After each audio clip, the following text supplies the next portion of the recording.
Hello and welcome back, my dog cats. How you doing today? We're doing magic monkeys only on Monkey Lane today. Basic idea is to show you guys a fun, easy, cool little strategy to take this guy down. And the best way to do this is obviously with our friend Oben here. No matter what, if you're playing magic monkeys only, use Oben. Oben buffs every single magic monkey around him. So what you want to do is you want to specifically try to get towers that have extra projectiles in range of Oben, and you're going to absolutely dominate this on just about any map. So highly recommend you pop in a ninja to start off, because now we've got camo detection here. We can't use like a village or something like that to get extra camo detection. So we have to keep in mind we have to beat all the way up until round 80. So long term here, we are going to have to beat round 78 ceramics with just these towers right here, and that can be a little bit tricky. All right. So, I highly recommend you end up getting a pretty decent ninja here. So we're going to go for a 4-0-2 ninja kind of right from the get-go. We're going to alchemize this guy with a nice little alchemist, and that's going to get us started in this game. Alright, that's the basic game plan. Eventually, we're going to switch on over into some sort of super monkey strategy, and we're going to own. Alright, there's different ways to do this. This is like the most basic magic monkeys only strategy you can get that's just good and rocks the frickin' Bloons. So let's go for it, guys. As far as positioning goes, just try and pile everybody in the range of Oben over here. Alright? So this is a continuation on my my new series that I've got going on for you guys. This is on my second channel, I suppose you could say. I do have another Bloons channel if you guys are just catching on over here. This channel I usually post kind of whatever I'm into doing. Alright, and one thing that I've been into doing layly is just kind of doing like a podcast-esque type conversation between me and you guys, teaching you guys about some stuff, or just talking, have some fun, saying some, or like telling you some stories or something like that. So that's what this kind of series is. It's like 25-30% strategy, and like 70% just having fun, telling stories, and teaching you guys random crap, alright? So in my previous video, what I was talking about is aquariums. And I was telling you guys about kind of my just basically how to keep an aquarium. Make sure you have a filter, make sure you have a heater, make sure you cycle your tank. Those are like 3 things that are very, very important. And then also, within cycling your tank, make sure if you've got any fish whatsoever, you're doing water changes. So every single week or so, you should be doing water changes. You know, it could be like 2 weeks or so if you really, really want to, but like, dude, freaking every week, just do it, man. Just take like 25-30% of the water out, change it out with some new water, and you're going to have very, very healthy fish, alright? Now, this is weird, because a lot of people probably could own fish. Like, anybody could. I think it's a really easy hobby to get into. It's honestly not that expensive to get into it right from the get-go. Okay, I should take that back. After you get the initial setup, the startup, everything's really, really freaking cheap. Like, you don't have to spend much money. After you get the tank, which isn't that expensive, by the way, you get the gravel, the heater, the filter, the, maybe like some decorations or something like that. You don't have to buy any of that again. It all, like, lasts for almost ever, right? Even the filters. I have filters that last me, like, 6-7 years. Like, you don't need to buy another one. They're like $20 from the get-go. So, like, a lot of this stuff's just gonna last you for a really, really, really long time, right? So, on top of that, like, normally, what's expensive about, like, a dog or something like that? Well, you might have to take him to the vet. You're going to have to buy him a lot of food. Even fish food is unbelievably cheap, guys. We're talking about just regular flake food. Will cost you, you know, like, $7 for, like, a multiple year supply. You know, I guess the other expensive thing is sort of fish. I think this is where people end up thinking that they're spending too much money. Once you buy your fish, they should live for many years. Alright? They shouldn't live for a couple of weeks or months or even like a year. Like, they should live for multiple years. Almost every fish should live for multiple years. I've had a pleco for like 6 years now. He's pretty freaking old, by the way, but I think it could live for like 20 years. Not all of them live for that long, but like, after you get the initial setup, all you gotta rebuy is fish food every once in a while, or maybe new fish every few years, if a couple of them die, or if, you know, you get wiped out or something like that. But, yeah, it's actually a kind of a high, steep price to get into, but then once you're in, it costs almost nothing. It's kind of cool, actually. So anyways, strategy-wise, what do we got going on here? Like I was saying, guys, I think the best strategy to go for is Oben Ninja Start into a quick, stronger stim to power up your ninja. You can use it to power up Oben as well. I don't think it matters that much either way. Some people say don't power up Oben, I guess. Heard that before, but I don't think it matters. Next thing you want to get is you want to pop in a Super Monkey. So we're going to put the Super Monkey in here, kind of in the middle of all this cluster right here, all right? That's going to get Oben all set up. We're going to get some extra cam detection, some extra knockback action, and eventually this is where we're actually going to be able to win this game, all right? The Sun Avatar. This is the guy, all right? Like, out of all the magic monkeys here, none of them are bad. But, like, if you're talking about, like, the guy, the one who's going to win you the game, it's the freaking Sun Avatar here, guys. Trust me on that.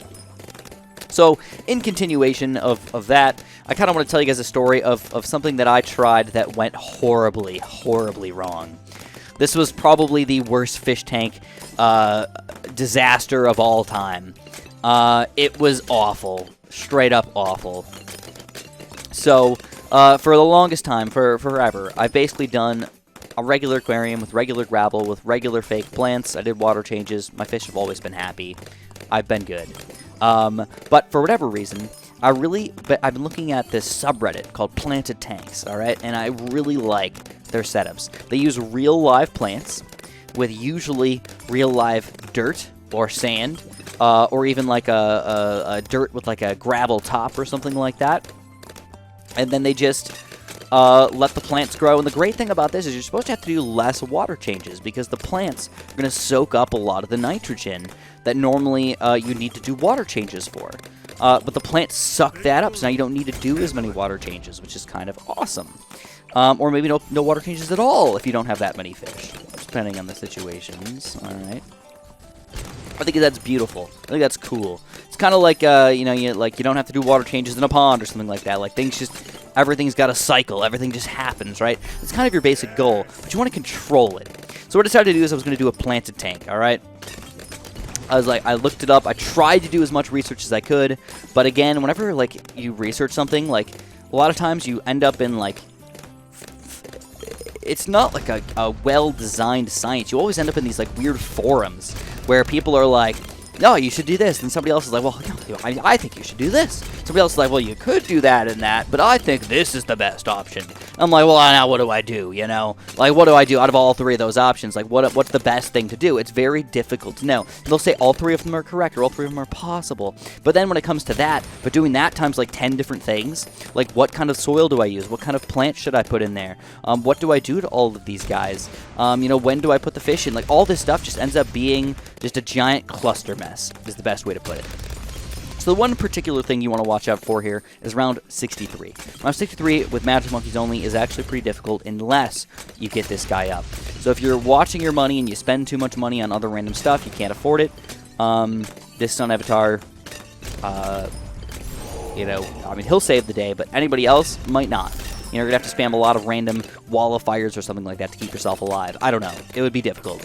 But now we're basically set. I mean, that's all we really need. We're golden, guys. We did it. We beat it. So now we just get to have some fun here, all right? Magic Monkey's only not that difficult if you use the right towers in the right sort of order here. We can pop more stuff in later if we want to, like, maybe pop in, like, a quick front bottom path Super Monkey to pop them up, put them on strong, let them go to town. Yeah, not a bad idea at all.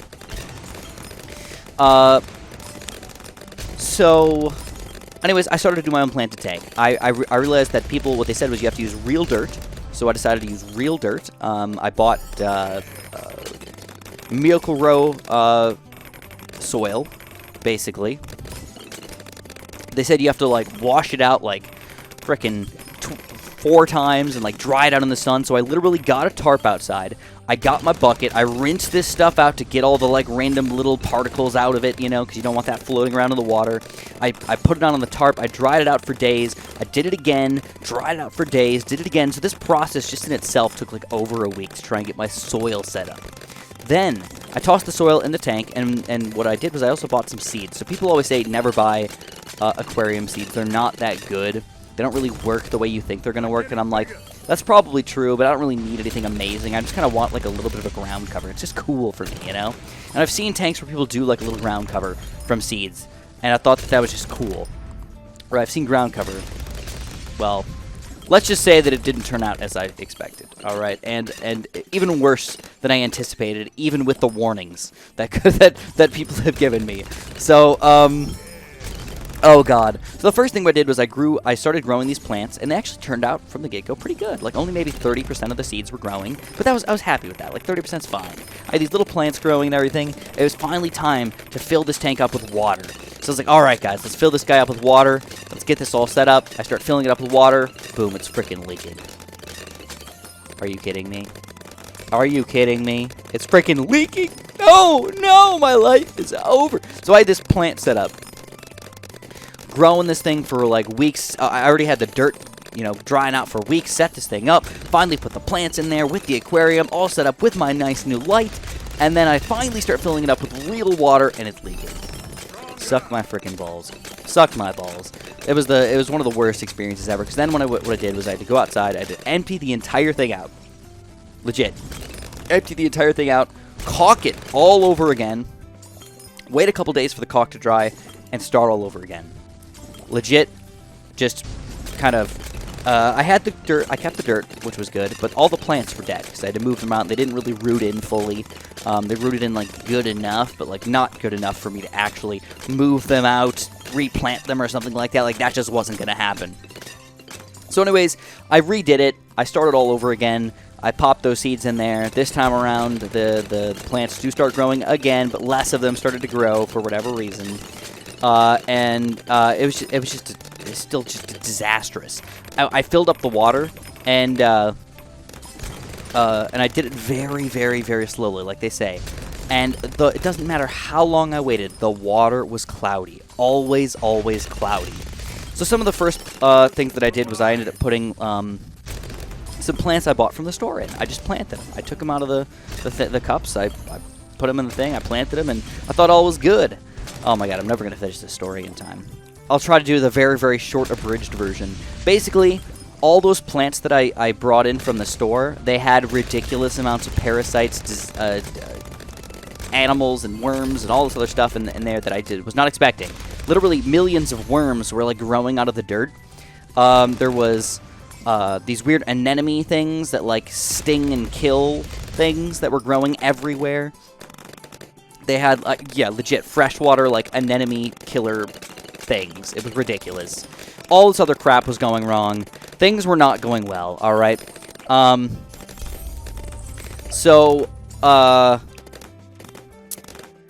Maybe I'll finish another video, but as of, what happened was, I ended up having to start over completely. I literally had to drain it out again, throw it all out. So what I did was I did, like, a dirt bottom with a sand top. So I put some black sand on top, like a nice little coating on this thing. So I was hoping that the sand was just going to keep the dirt from flinging up. But that didn't end up happening. I bought these cories, which are basically like ground fish. They like stay at the bottom. Like they don't want to do anything else. They just chill at the bottom, and they're happy doing that. But they ended up being the most ridiculous fish of all time. They didn't care about anything. They would just rip up my plants. They flung my sand all over, eventually dug down into the dirt, started flinging dirt up all over the place. So no matter what, my tank was always just unbelievably filmy, dirty, gross looking. And I was like, how do I even keep fish alive in this thing? It was insane, right? And eventually, I literally ranted about this. I was like, I can't do anything right. This is terrible. Planted tank experience for my first time through, man. The worst experience of my entire life. I regret every second of it. People said, you need to give it one more shot. You need to try over again. Do it in a simple way. You went too hard. You went too advanced. You're using real dirt and stuff like that. You need to use just, like, aqua soil or just go straight sand. And I'm like, you know what? I had a very bad experience with the dirt. I think the dirt was the biggest problem for me. So let's try just going straight sand and seeing if that's going to do anything. I retried it, learned from my mistakes, actually bleached the plants like I was supposed to with like 10% bleach, 90% water, or no, 5% bleach solution. Bleached it so I killed all the random parasites that come off the plants. Put them in the new tank, and things have actually been going well. So, sometimes you got to give it a second chance. The first time around, even if it takes months to happen, might suck. All right? this time around, it's actually working. And there we go. We actually have a success story for us. Magic Monkeys only. Easy peasy lemon squeezy for you guys. If you enjoyed this video, don't forget to leave a like. Press that subscribe button if you want to. And of course, have a super duper delicious day.